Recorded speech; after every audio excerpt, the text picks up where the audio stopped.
Loren Cunningham foi o fundador da Jocum, uma das maiores agências missionárias do mundo.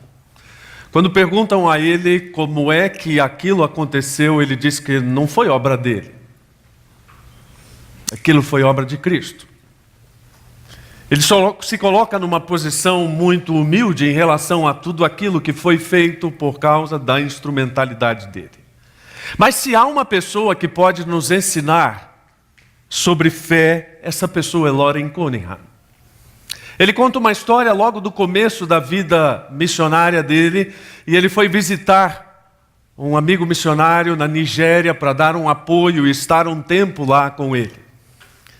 E eles estavam andando por uma das estradas poeirentas lá da Nigéria, e aquele missionário animado, dizendo: que bom que você está aqui, porque eu venho pregando há 4 meses nesse povoado todas as noites, e vai ser muito bom contar com a sua ajuda. E mal ele falou isso, ele ouviu um estrondo.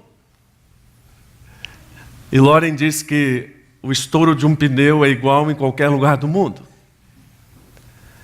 E então pararam o carro, e aquele missionário foi até a parte de trás do carro, voltou um pouco triste e disse: estourou mesmo o pneu. E Loren disse: claro, mas estourou e a gente troca, e qual o problema, né? Ele diz: bom, o problema é que um pneu aqui custa algo em torno de $43 com os impostos. E eu não tenho esse dinheiro. E eu ainda vou demorar para receber. Então Loren Cunningham conta que aquela vozinha que você e eu conhecemos disse no coração dele: você tem $45. E assim como ele, nós também conhecemos o que é racionalizar com essa vozinha, não é mesmo? E então Loren começa a dizer: mas Senhor, eu só tenho $45. Se eu der $43, eu não terei mais. E ele fez todo o roteiro futuro dele. Eu vou para não sei onde, vou ficar 2 dias e não vai me sobrar nada. E então a vozinha continuou dizendo no coração: seus pais dariam. Porque ele cresceu vendo os pais ajudarem missionários, pastores, mesmo quando não tinham. E ele disse: ok, eu me rendo. E ele disse: vamos lá comprar o pneu. E ficou com $3 no bolso. E o trabalho ali continuou todos os dias, pregando nas aldeias, uma bênção, pessoas entregando suas vidas a Jesus. E ele pregava e pensava: eu só tenho $3. Senhor. E todos os dias o missionário ia ao correio e ele pensava: talvez hoje chegue alguma coisa para mim. E não chegava. E então foi passando o tempo. No último dia, o missionário saiu com um bolo de cartas do correio e disse: nossa, Loren, acharam você nesse final de mundo. E ele abriu a carta e havia $150 ali dentro, de pessoas que nunca haviam contribuído com ele, num fim de mundo da Nigéria. O resto da história você deve conhecer, se você conhece um pouco da história da Jocum. Mas claro, nem todo mundo ouve essas histórias com a mesma disposição. Nem todo mundo chora com essas histórias. Muitas pessoas dizem assim: ah, pastor, isso aí é história para arrancar dinheiro de gente incrédula. História que pastor conta, ele vai lá, procura no livro, conta a história, aí as pessoas choram, abrem a carteira. Não, você está vendo que eu estou contando depois do ofertório. Se fosse para isso, eu tinha contado antes do ofertório. E tudo bem, a questão não é se a história tem dinheiro ou não tem dinheiro. Vamos mudar a chave para uma outra história, de 2 missionárias que se prepararam para ir para a Albânia, que há décadas é o país mais fechado para o Evangelho.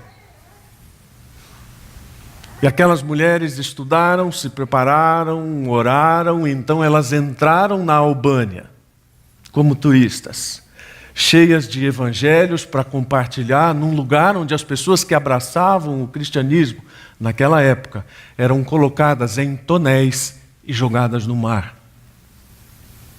E aquelas mulheres então pedindo sabedoria de Deus para como elas iriam compartilhar da palavra, até que surgiu uma oportunidade de uma camareira que entrou no hotel. Então elas pegaram um evangelho e deram para aquela moça. A moça abraçou e disse: eu também sou crente. E saiu chorando com aquela porção da Bíblia.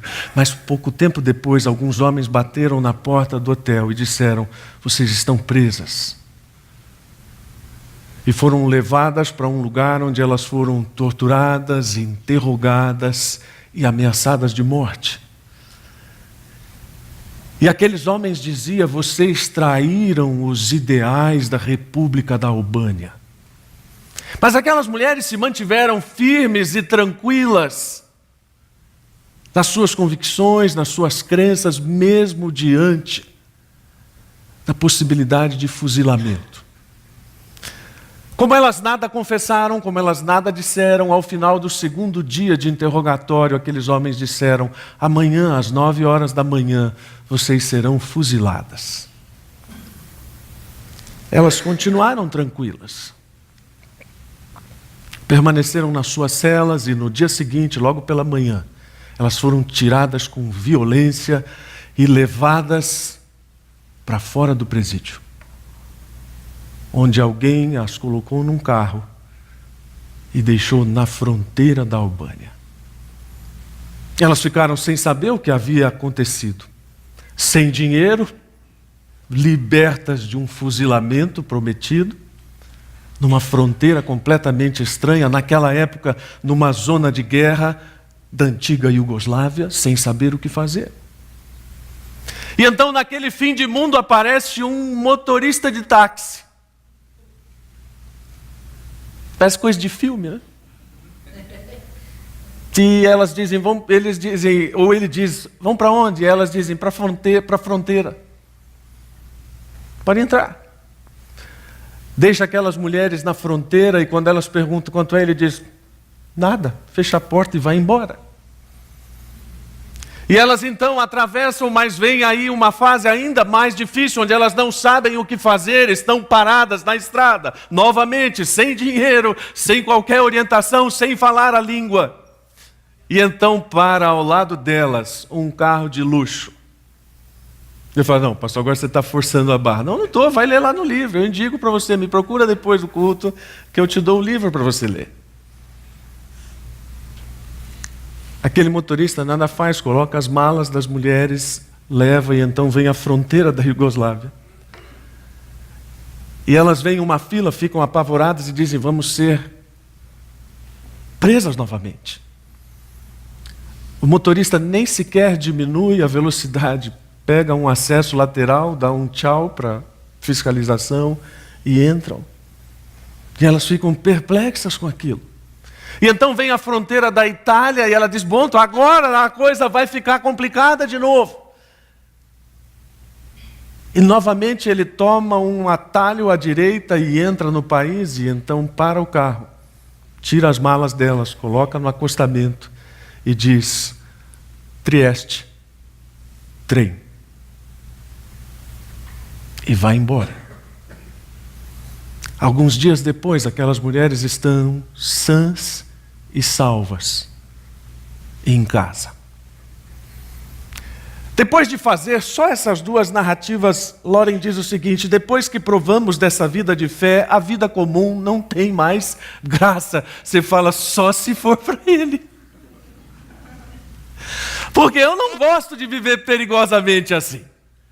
A maior parte dos cristãos do nosso dia, ou dos nossos dias, gosta de fazer uma divisão entre os crentes comuns e os crentes de fé. Crentes de fé, missionários em geral, nossos heróis tops. Um sujeito que vai para a Tailândia vai ser assunto do seu almoço hoje. E você vai dizer assim: nossa, mas como Deus levanta pessoas, que coisa extraordinária. Precisa ter muita fé. Precisa ter muita fé. Agora eu não, eu sou um crente assim, comunzinho, entendeu? Vou no culto domingo, dou o meu dízimo de vez em quando sobra, faço essas coisas. Eu não tenho essa fé que essas pessoas têm. Olha, isso não está escrito na Bíblia. Na verdade, o que nos leva a essa racionalização é uma coisa só, é a incredulidade. É a incredulidade que me faz conversar com Deus, tentando não fazer aquilo que Deus está dizendo para eu fazer. E enquanto nós não entendermos que Deus está desenvolvendo a fé em cada um de nós, e aí você diz, mas um crente comumzinho, você. Deus está trabalhando para que a sua fé cresça, para que você seja capacitado a obedecer continuamente. Ou seja, você se tornar convicto de suas verdades, mesmo em meio às mais difíceis situações. Eu estava ouvindo os missionários e pensando, puxa vida, né? Deus mesmo é que faz o schedule desse negócio, porque eu não sabia que ia ter missionário hoje. Essa nossa agenda de pregação, ela já está preparada há algum tempo. Mas, curiosamente, pelo menos 3 histórias que eu preparei para ilustrar são de missionários. O que é interessante nesse texto que o pastor André leu é que Paulo está fazendo uma oração, como sempre, no início das suas cartas, pelos leitores das suas cartas. E nesta, especificamente, ele está absolutamente surpreendido com o crescimento daquelas pessoas. Certamente ele havia tido notícias dos crentes de Tessalonicenses, ou melhor, de Tessalônica, e ele estava absolutamente, como eu disse, surpreso como aquelas pessoas haviam se desenvolvido na fé. Alguns intérpretes são levados a pensar, inclusive, que havia uma certa força de expressão na forma de Paulo dizer isso, como se ele quisesse dizer, eu sou obrigado a reconhecer que vocês tiveram um crescimento inesperado, vigoroso, estou surpreendido. Aliás, já que estamos falando em fé, é curioso que quando nós dizemos não acredito, é que o negócio é tão surpreendente que, na verdade, nós acreditamos, né? Aquela coisa da nossa língua paradoxal que diz o contrário do que quer dizer. É como se Paulo estivesse dizendo, não acredito que vocês cresceram tanto espiritualmente, mas cresceram. E ele faz questão de orar por isso, especialmente porque aquele crescimento se dava num ambiente de grande hostilidade ao Evangelho. Uma das coisas que eu tenho pensado como pastor é como pregar o Evangelho num contexto tão diferente daquele comum à maior parte das cartas. Nenhum de nós foi ameaçado de morte hoje por estar aqui. Nenhum de nós precisou fazer um juramento de lealdade a um ditador ou a uma pátria antes de vir para cá. Ninguém saiu escondido de casa. Ninguém perdeu seus bens nesta semana por causa do cristianismo.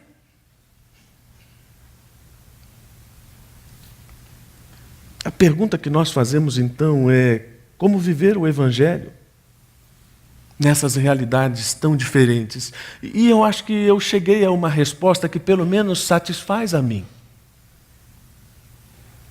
A pergunta correta é: o que é que conspira contra a minha fé? Não importa o contexto onde eu esteja, eu preciso pensar qual é o grande risco de enfraquecimento da minha fé, de desvio da minha fé. Para um cristão na Coreia do Norte pode ser o risco do encarceramento, pode ser o risco de uma execução.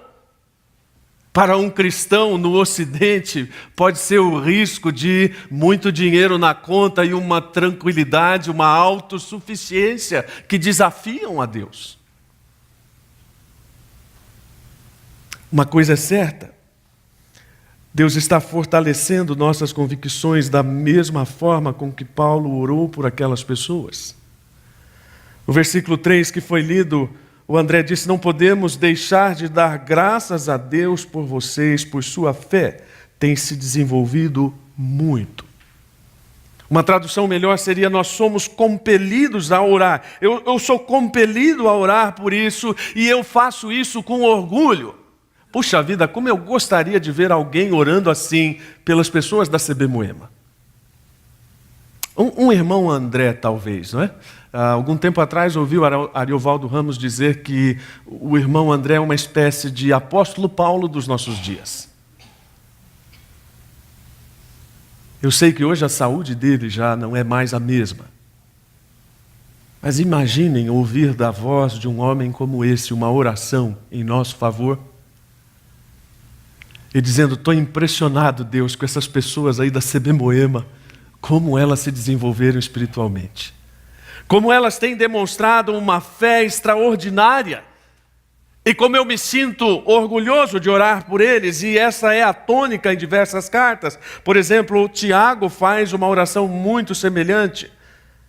No primeiro capítulo da sua carta, quando ele diz, meus irmãos, considerem motivo de grande alegria, sempre que passarem por qualquer tipo de provação. Pois sabem que quando sua fé é provada, a perseverança tem a oportunidade de crescer. E é necessário que ela cresça, pois quando estiver plenamente desenvolvida, vocês serão maduros e completos, sem que nada lhes falte. Talvez nesse momento seja bom a gente dar uma cantada de pneu, dar uma freada, virar o carro para trás e dizer, peraí, mas a gente não falou o que é fé. Aí você diz, mas nem precisa. A gente já tem tanto tempo de estrada, a gente já conhece tanto de Bíblia, que não precisa repetir o que é fé. Discordo. Nós temos uma variedade de definições hoje sobre fé, inclusive no meio evangélico, que eu diria que é, no mínimo, assustadora. Por isso é preciso realmente dar uma brecada e parar aqui e dizer de que fé nós estamos falando. Bom, nós estamos falando de uma fé expressa em palavras no Velho Testamento, em que a ideia é, sobretudo, de fidelidade a Deus e de esperança nele como Criador e como Redentor. Quando nós olhamos a fé no contexto do Novo Testamento, nós estamos sempre diante de uma ideia de firmeza nessa pessoa, de algo inabalável naquilo que Deus é e naquilo que Deus está fazendo. Quando olhamos todas as narrativas históricas do Velho Testamento, nós vemos, dentre outras coisas, o pavor que a menção do nome de Deus causava em nações contra quem Israel guerreava. Isso era inabalável. Mas eu gosto também de pensar que fé no contexto bíblico é obediência. Quando alguns pastores e missionários falam sobre fé, pelo menos metade da congregação fica extremamente arrepiada. Porque para essas pessoas, fé é sinônimo de irresponsabilidade. Quando o pastor diz assim, nós vamos fazer pela fé, o pessoal da diretoria já cruza os braços e diz, meu Deus, qual é a irresponsabilidade que esse pastor vai cometer agora? Não, mas fé não é irresponsabilidade. Fé é obediência. Eu obedeço porque eu tenho plena convicção que aquilo é ruim, não desejado, enfim. É um tipo de fé, por exemplo, que nós temos nos médicos, né? Os médicos pegam aqueles nossos exames, olham aqueles números todos que você já tentou olhar no Google, que olhou lá naqueles numerozinhos, né? O grande problema dos médicos hoje é lidar com o Dr. Google. E aí você então ouve do médico o seguinte, olha, suas veias estão entupidas. E você acredita nele. E então ele diz, você não pode mais comer churrasco. O pessoal da adoração ontem passou bem, hein? E você acredita. Você obedece porque sua convicção de que ele está falando a verdade leva você a uma mudança de comportamento.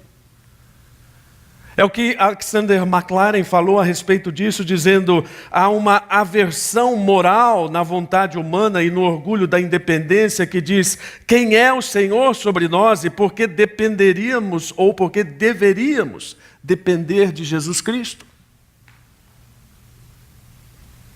E ele diz que quanto mais obediência, mais submissão, quanto mais submissão, mais fé, mas quanto mais incredulidade, mais rebelião. A questão é que o fato essencial de toda a nossa existência é a confiança em Deus. Quando a gente lida muito com um conceito que está bem batido, vamos dizer assim, não me entendam mal, eu gosto sempre de trazer uma outra tradução, uma outra versão. E a versão do Eugene Peterson, embora seja uma paráfrase, tem sempre uma visão que eu considero bastante arejada de algumas coisas. E eu gosto dele quando ele diz que, em Hebreus 11, 1 e 2, o fato essencial da existência é que esta confiança em Deus e esta fé é o alicerce sólido que sustenta qualquer coisa que faça a vida digna de ser vivida. Isso é muito bacana.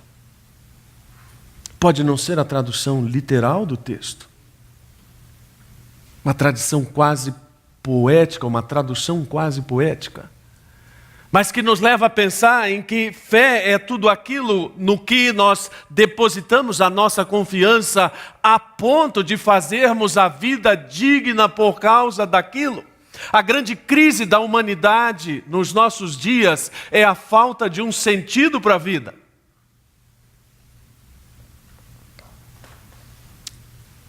O problema é que isso assumiu uma dimensão nunca vista com suicídios de jovens, adolescentes e crianças. Todo mundo sabe disso. O noticiário dos últimos dias foi sobre isso. Mas as pessoas não estabelecem a relação de que, na verdade, nós vivemos numa sociedade que nos conduz a isso, que prega o vazio. E quando as pessoas então se suicidam por causa disso, a relação nunca é com o vazio causado por Deus, mas com outras causas existenciais. Nós precisamos nos voltar para a palavra e entender, por exemplo, que uma coisa que Agostinho dizia: compreensão é a recompensa da fé, portanto, procure não entender que você pode acreditar, mas acredite que você pode entender. Fala, como é que é? É porque isso não está projetado. Procure não entender que você pode acreditar, mas acredite que você pode entender. Claro, não é entender com a compreensão humana das coisas, mas é entender com a compreensão de que Deus tem a capacidade e o domínio sobre tudo para fazer o que quiser. Muitos livros têm surgido no cenário editorial questionando isto.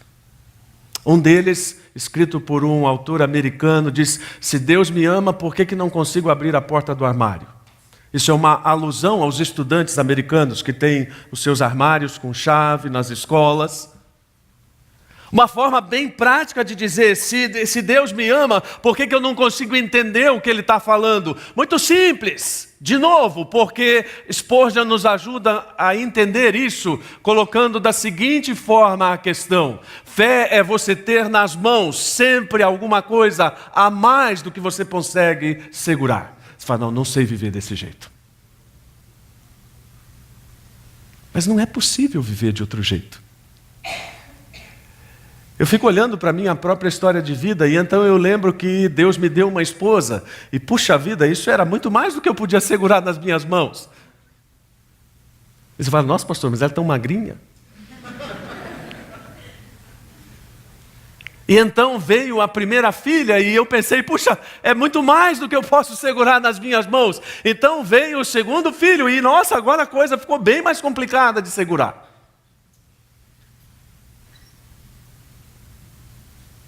E hoje eu olho para trás e penso, como é que eu lidei com isso? Não sei. Uma coisa eu sei, não fui eu, mas Deus me ajudou a equilibrar essas coisas. Porque a compreensão é que Deus estava fazendo com que essa minha fé nele operasse resultados. E essa tem sido uma grande questão para muitos cristãos. No final do versículo 3, Paulo diz: olha, eu estou orando com vocês também porque a fé de vocês tem crescido e tem se manifestado em amor. Você pensa que é fácil colocar tudo aquilo que o pastor André pregou no domingo passado em prática? Você diz não. Eu digo é. Então, como assim? É ou não é? É. Por quê? Porque aquilo só pode ser feito pela fé. Ninguém ama se não for por fé. Ninguém ama se não for pela convicção de que isso é realmente o que Deus quer que seja feito. Isso invade o círculo das nossas famílias, invade o círculo da criação de filhos. Ontem nós estivemos reunidos lá em Vinhedo, todo o pessoal da adoração, esse pessoal bacana aqui que toca, que faz esse santo barulho, e nós passamos um dia lá maravilhoso, né? Meditamos, comemos churrasco, brincamos, aquela coisa toda, e dentre outras coisas,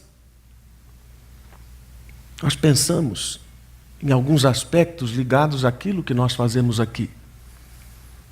E no finalzinho eu fiz um comentário. Você que é pregador, dirigente de louvor, instrumentistas, que tem filhos pequenos, cuidado. Cuidado. Porque há uma coisa, por exemplo, que cerca uma família quando ela vai a um domingo, a um encontro da igreja. É o estresse dos filhos, é o atraso. E se o sujeito tem uma responsabilidade, então, aí que ele fica nervoso mesmo. Se um atraso e briga daqui, normalmente essa família entra no carro já numa confusão dos infernos. Mas aí eles chegam no encontro com a igreja e tudo se transforma, assumem aquele ar de dignidade. O pai bate na costa dos filhos e diz: vamos, meus queridos, à casa do Senhor. E aí canta tal, e diz que Deus é amor, aquele blá blá blá, lê, abraça o irmão, ora com o irmão, entra no carro de novo para ir para casa, e aí o inferno volta. É o filho que toma um tapa, é a mulher que toma uma bronca, e aí a mulher que diz: você reparou naquela pessoa assim assado? O marido diz: não reparei, mas... E aí eu brinquei, né? A esposa diz: mas que culto você estava? E aí o marido diz: que culto você estava? Porque se você foi lá para reparar no vestido de uma, e essas confusões que fazem com que aquela fé que você diz professar, na prática não se concretize nos atos mínimos de consideração à sua esposa, aos seus filhos.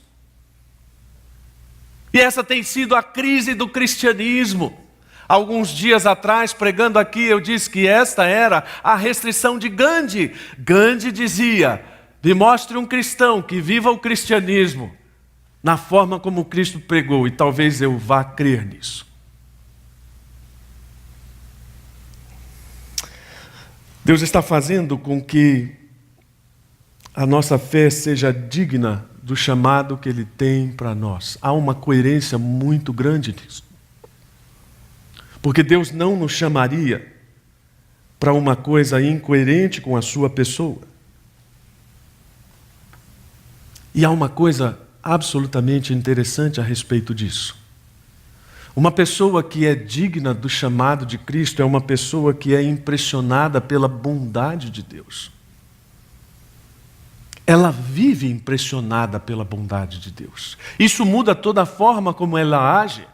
Ela vive de uma tal forma que a convicção do que Deus é uma coisa operante nela. Domingo retrasado eu contei aquela história da moça cega, não é, que vende as frutas na rodoviária, que confunde o rapaz com Jesus Cristo. Havia um cineasta aqui.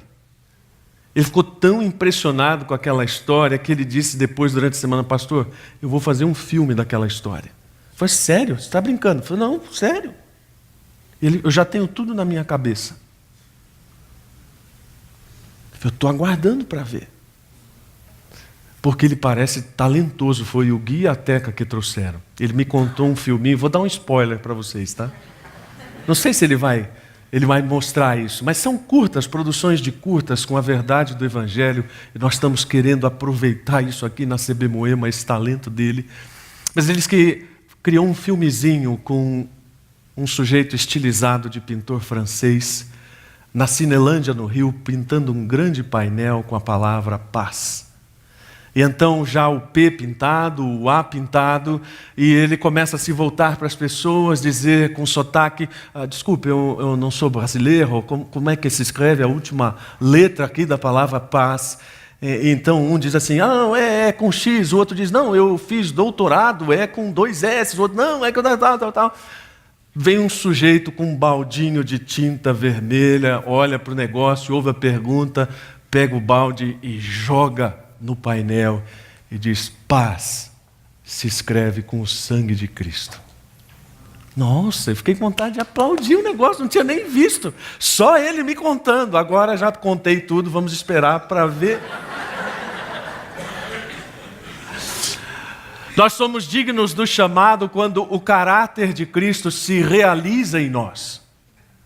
Quando aquilo que nós entendemos a respeito de Deus produz uma glória em nós por causa de Cristo e não por causa daquilo que nós estamos fazendo. Um grande problema para muitas pessoas hoje na igreja é não serem elogiadas. Eu conheço muita gente que deixou sua igreja porque o pastor não fez menção de alguma coisa que foi feita por elas. E elas dizem fortemente, eu dou o meu sangue por aquela igreja. O pastor nem falou meu nome. E mudam de igreja. Ser digno do chamado é não fazer a menor questão de ser reconhecido, mas lembrar que é Cristo quem precisa ser reconhecido em nós. Dar glórias a Cristo nada mais é do que se contentar quando Ele leva a fama de tudo que eu faço. É viver de uma tal forma que tudo aquilo que Ele está fazendo em relação a nós redunde em coisas boas, não por nossa causa, mas por causa do Evangelho.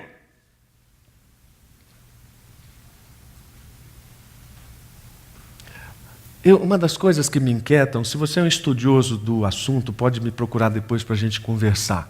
Por que os desenhos animados, de uma forma geral para crianças e adultos, têm uma temática tão insistente na questão do poder, do domínio?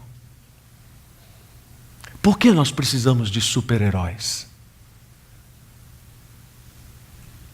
Por que nós precisamos destas figuras, e eu digo especialmente em relação às crianças, massificando essa ideia? É claro que nós não precisamos, especialmente porque nós somos o poder sobrenatural de Deus operando em nós. E nossa vida deve ser vivida de tal forma que apenas Ele seja honrado. Nós poderíamos chegar ao final dessa reflexão perguntando, a minha vida de fé reflete a pessoa de Cristo? Ou eu sou sempre medroso, sempre me rotulando como uma pessoa comum, um crente comum, esquecendo que Deus está desenvolvendo em cada um de nós a fé?